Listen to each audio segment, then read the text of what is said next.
A pesar de que Saw 7 fue promocionada como la última película de esta saga de terror en 2010, este año llegará a la pantalla grande la octava entrega titulada Jigsaw, por lo que se ha revelado su primer tráiler, el cual mostrará a un nuevo grupo de víctimas que tendrán que sobrevivir a complejas pruebas antes de que terminen gravemente heridas o muertas. Que comience el juego.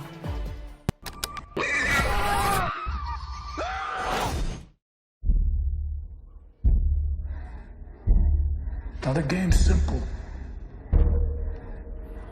The best ones are. You want mercy? Play by the rules.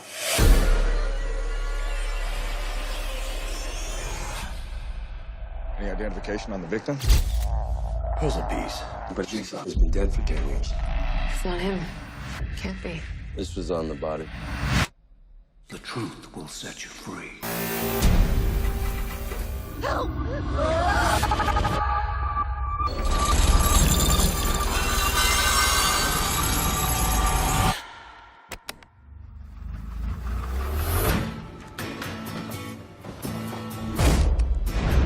I'm chasing a dead man.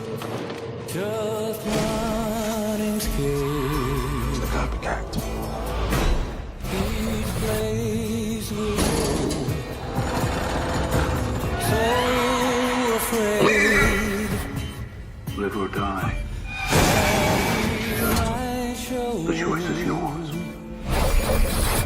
Just running. You know what happens if we don't follow the rules? The blood under the fingernails of our victim, John Kramer, the Jigsaw killer. That's impossible. Which road you choose?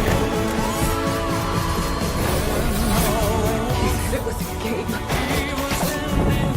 Game's gonna be won. It's Jigsaw.